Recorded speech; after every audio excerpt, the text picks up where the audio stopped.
Hello friends, मैं आपकी दोस्त सुधा सिंह दिव्यांगम चैनल से आप सबका स्वागत करती हूं और आशा करती हूं आप लोग स्वस्थ होंगे। तो फ्रेंड्स, आज मैं एक नई स्टोरी लेकर हाजिर हूं जिसका शीर्षक है दोस्ती। जी हाँ, दोस्ती। आपके तो कहीं ना आप सबके कहीं ना कहीं कितने सारे दोस्त होंगे और आप सबको मुझे दोस्ती की परिभाषा बताने की कोई ज़रूरत नहीं, क्योंकि आपको पता है दोस्त कैसे होते हैं। दोस्त आपके हर दुख में, हर सुख को और ज़्यादा बढ़ाते हैं और हर दुख को और ज़्यादा कम करते हैं। तो फ्रेंड्स, ये स्टोरी है जिसको मैं आप लोगों को सुनाती हूँ। क्या बात है माँ, कोई परेशानी है क्या? मनीष ने ऑफिस से आते हुए माँ से पूछा। परेशानी क्या होगी? तुम्हारी बीबी पूरा दिन पता नहीं किससे बातें किया करती है और अभी वो कहीं गई है। जब देखो उसका यही चलता रहता है। वो रोज कुछ ना कुछ बनाएगी, इसके बाद लेकर पता नहीं किसके लिए लेकर जाती है। बताती भी तो नहीं मुझसे, माँ ने गुस्से में कहा। अरे माँ, उसकी ढेर सारी सहेलियाँ हैं, उसके ढेर सारे फ्रेंड हैं, तो हो सकता है वो उन्हीं से बात करती हो। क्या माँ, तुम भी पता नहीं क्या क्या सोचा करती हो। हाँ हाँ, मैं गलत ही तो सोचूंगी। अभी तुम्हें पता नहीं कि पड़ोस में औरत ने क्या किया था? अपने 2-3 बच्चों को छोड़कर वो चली गई थी। जब तुम्हारे साथ भी ऐसा हादसा होगा तब तुम्हें समझ में आएगा, माँ ने गुस्से में कहा। क्या माँ, कहाँ की बातें तुम कहाँ ले जाती हो? विभा बहुत समझदार है, वो कभी भी कुछ उल्टा सीधा गलत नहीं करेगी। हाँ तो गलत, मनीष ने कहा। तो हाँ तो गलत कर नहीं करेगी ना, तो किसके लिए लेकर जाती है? चीज़ें बना के पैक करेगी, इसके बाद लेकर चली जाएगी। माँ अभी आती हूँ थोड़ी देर में। अरे बता तो जाओ, तुम कहाँ जा रही हो? माँ ने बर्तन समेटते हुए कहा। हे भगवान, कोई बात नहीं माँ, कहीं गई होगी, किसी फ्रेंड को कुछ देने गई होगी। अब तो उसकी आदत जानती हो, कुछ भी बनाती है तो अपने सहेलियों को ज़रूर खिलाती है।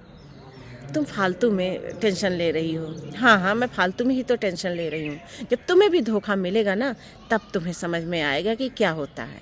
आजकल किसी पर विश्वास करने लायक है क्या? माँ ने बर्तन को समेटते हुए कहा और पानी लाकर अपने बेटे मनीष को दिया।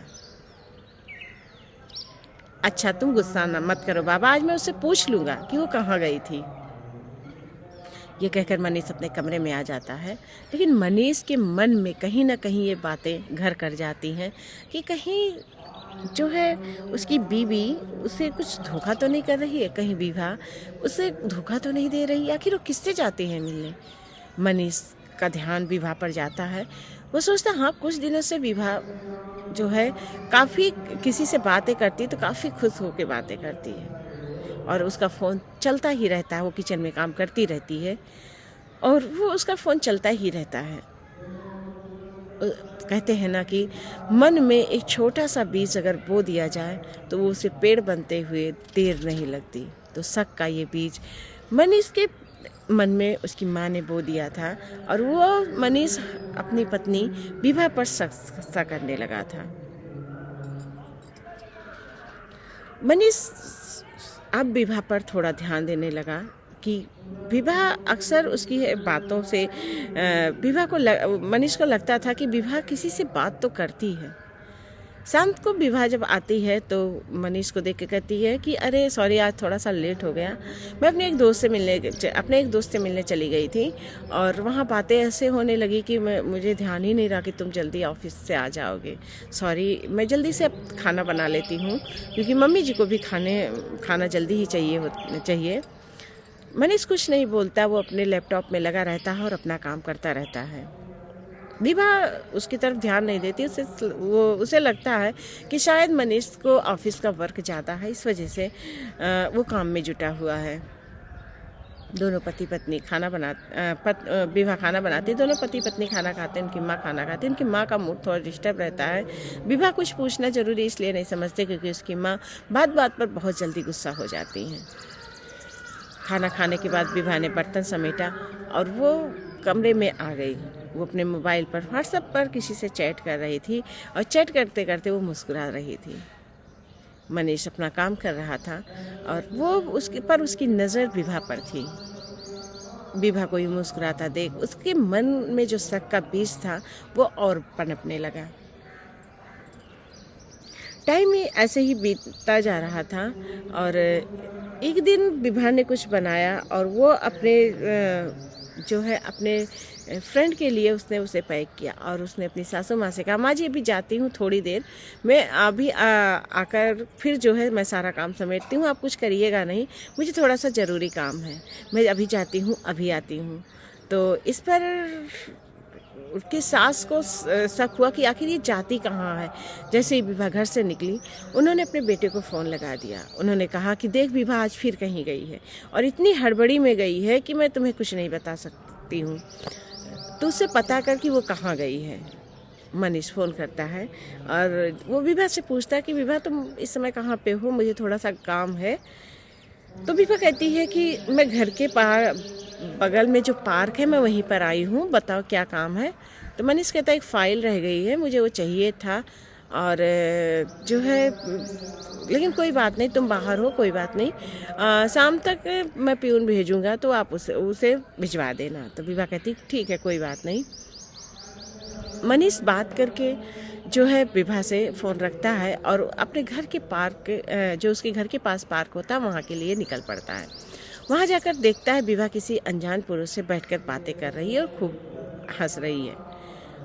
मनीष का दिमाग ये सब देखकर चकरा सा जाता है कि उसकी पत्नी विभा जो उससे हर बात शेयर करती है, उससे इतना प्यार करती है, मनीष जिससे इतना प्यार करता है, आखिर उसे क्या ज़रूरत थी किसी पर पुरुष से बात करने की।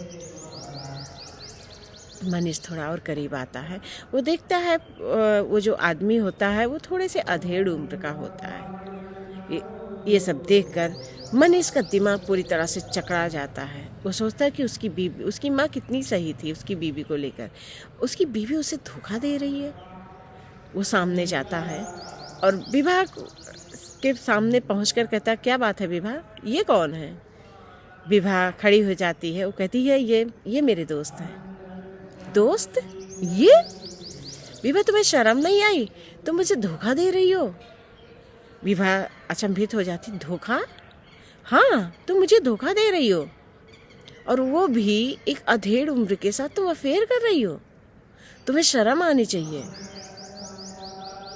विभा कुछ बोलती उससे पहले मनीष उल्टा सीधा उस बुजुर्ग के बारे में बोलने लगे। उन्होंने कहा कि कम से कम आपको तो सोचना चाहिए था कि एक लड़की के साथ आप अफेयर कर रहे हो। अरे ये आपकी बेटी की उम्र की है, आप इससे दोस्त बनाकर फिर रहे हो। इस पर विभा नाराज़ हो जाती है। मनीष काफ़ी कुछ उस बुजुर्गवार को बोलते हैं जिस पर विभा नाराज़ हो जाती है और कहती है बस मनीष चुप, अब इससे आगे एक वर्ड भी नहीं। तुम्हें पता है तुम क्या बोले जा रहे हो। इस पर मनीष कहता हाँ वही बोल रहा हूँ जो तुम दोनों कर रहे हो। अगर तुम दोनों को करते हुए शर्म नहीं आ रहा है तो मुझे बोलने में क्या शर्म। विभा कहती है कि बस अब इसके आगे एक शब्द मत बोलना। तुम जानना चाहते हो ये कौन है तो सुनो। हाँ ये मेरे दोस्त हैं, ये मेरे पिता जैसे हैं, ये मेरे भाई जैसे हैं, ये मेरे दोस्त हैं। तुम्हें याद होगा ना कि एक दिन माँ जी से और तुमसे मेरी काफ़ी बहस हुई थी और मैंने घर छोड़कर जाने की धमकी भी दी थी और मैं घर छोड़कर यही पार्क में चली आई थी। मैं यहाँ पर बैठकर रो रही थी, तभी ये बुज़ुर्ग अंकल आए और इन्होंने मुझसे बड़े प्यार से पूछा कि बेटा क्या हुआ। मैं इनसे बातें करने लगी। इन्होंने मेरी सारी समस्याओं का, मेरी सारी प्रॉब्लम का ऐसा हल निकाला कि मुझे सारी चीज़ें समझ में आ गई। इन्होंने समझाया कि बेटा गृहस्थी है, इसमें ये सारी चीज़ें होती रहती हैं, मुझे तुमसे ज़्यादा तजुर्बा है। हम लोगों की भी जब नई नई शादी हुई थी तो मेरी पत्नी से ऐसी बातें होती थी, पर इसका ये मतलब नहीं कि मैं अपनी पत्नी से प्यार नहीं करता था। ये अंकल यहाँ पर रोज़ आते हैं। इनके परिवार में इनके बहू और बेटे हैं जो कि जॉब में हैं। अंकल पूरा दिन अकेले रहते हैं। ये आकर अक्सर यहाँ पार्क में बैठते हैं। उस दिन जब इन्होंने मुझे एक एक चीज़ें ज़िंदगी जीने का सलीका सिखाया, एक एक चीज़ें मुझे समझाई, तब मुझे परिवार का और अपने पति के प्यार का और अपनी सासू माँ के डांट का महत्व समझ में आया। इन्होंने ही समझाया कि बेटा तुम्हारी सास तुम्हें इसलिए नहीं डांटती कि तुम उनकी बहू हो, बल्कि इसलिए डांटती हैं कि ताकि उनकी गृहस्थी का जो पहिया है तुम बहुत और अच्छे से चला सको, जैसे स्कूल में तुम्हें टीचर्स डांटते थे। एक सास तुम्हारी जो सास है तुम्हारी टीचर्स है, समझो। इन्होंने ही मुझे समझाया कि तुम्हारा पति जो तुमसे कि बहुत प्यार करता है, वो तुम्हारे अंदर कोई कमियां नहीं देखना चाहता, इस वजह से वो तुमसे छोटी छोटी बातों पर नाराज़ हो जाता है। ये अंकल ने ही समझाया। उस दिन से हम लोग आपस में मिलने लगे।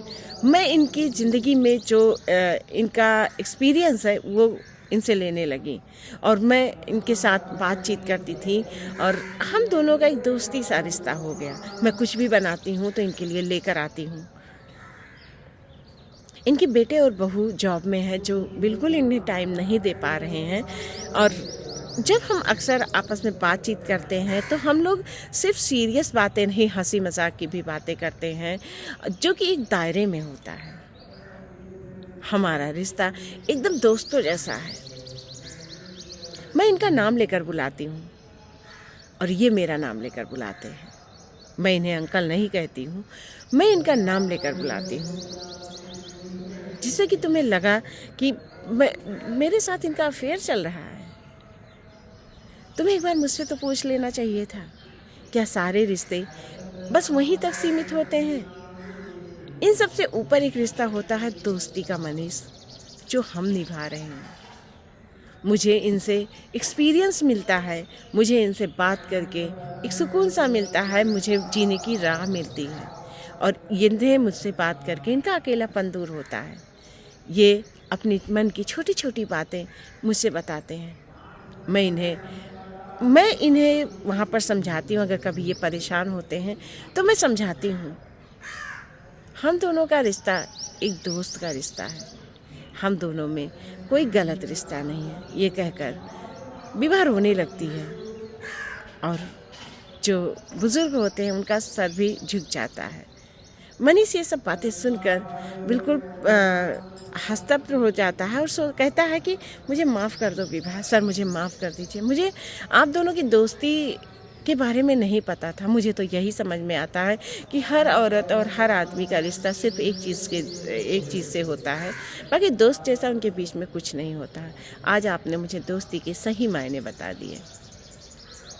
ये कहकर वो हाथ जोड़ लेता है तो बुजुर्ग जो होते हैं उसका हाथ पकड़ लेते, कहते नहीं बेटा, समाज में इतनी गंदगी है कि हर इंसान हर रिश्ते को इसी तरीके से देख रहा है, इसमें तुम्हारी कोई गलती नहीं है, पर कुछ रिश्ते गंदगी से ऊपर भी उठकर होते हैं। तो फ्रेंड्स, मेरी ये कहानी दोस्ती अगर आप लोगों को पसंद आती तो please like comment and share कीजिएगा और मेरी कहानी को ढेर सारा प्यार दीजिएगा। और कुछ बातें फ्रेंड्स, कोई ज़रूरी नहीं है कि आप अगर आदमी और औरत में कुछ बातें हो रही हैं या बातचीत हो रही है तो उसका मतलब कुछ गलत ही हो। कभी कभार वो बातें अच्छी भी होती हैं। कभी कभार अगर आप चाहते हो कि एक पुरुष या एक स्त्री आपकी दोस्त बने तो सबसे पहले उसमें आप उसकी इज्जत करना सीखिए। एक मर्यादा बना के रखिए, एक क्रॉस लाइन बना के रखिए कि इससे ज़्यादा मतलब कोई गलत बात हम नहीं करेंगे। फिर आपकी दोस्ती किसी भी जैसे कि कहते हैं ना कि लड़कियों की दोस्ती बहुत अच्छी होती है, लड़कों की दोस्ती बहुत अच्छी होती है, वैसे ही एक पुरुष और एक औरत की भी दोस्ती बहुत अच्छी होती है, लेकिन बातें जब मर्यादा में हों। मर्यादा से अगर आपने अलग कदम रखा तो वहाँ पर वो दोस्ती ख़त्म हो जाती है।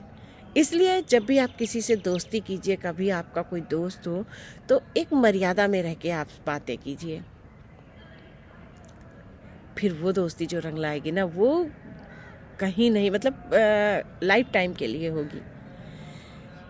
लोग आजकल क्या करते हैं, फेसबुक, व्हाट्सएप या इंस्टाग्राम, यहाँ पर फ्रेंड्स बनाते हैं, लड़कियों से बात करते हैं। मैं भी इंस्टाग्राम वगैरह पे हूँ, जहाँ पर आपके मैसेज से ही पता चल जाता है कि आपकी नीयत क्या है।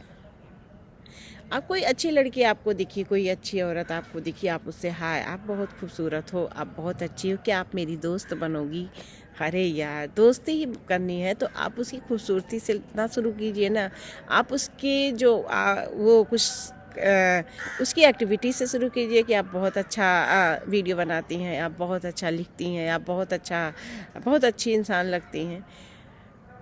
और दोस्ती भी मुझसे दोस्ती करोगी वहीं तक बातें सीमित नहीं, तो आपके अपना नंबर दोगी, नंबर से ही क्या फ्रेंडशिप शुरुआत होती है। अगर आप उसके सच में दोस्त हैं, आप उस लड़की के सच में दोस्त ही बनना चाहते हैं, तो आप उससे नंबर मत मांगिए। आप जब कभी भी मौका मिले आप उससे बात कर लीजिए, चैट कर लीजिए और हेल्दी बातें कीजिए, अनहेल्दी बातें मत कीजिए। तो फ्रेंड्स, मेरी ये कहानी अगर आप लोगों को पसंद आए तो please like, comment and share कीजिएगा। मेरी कहानी को ढेर सारा प्यार दीजिएगा। तब तक के लिए मैं फिर मिलती हूँ। बाय।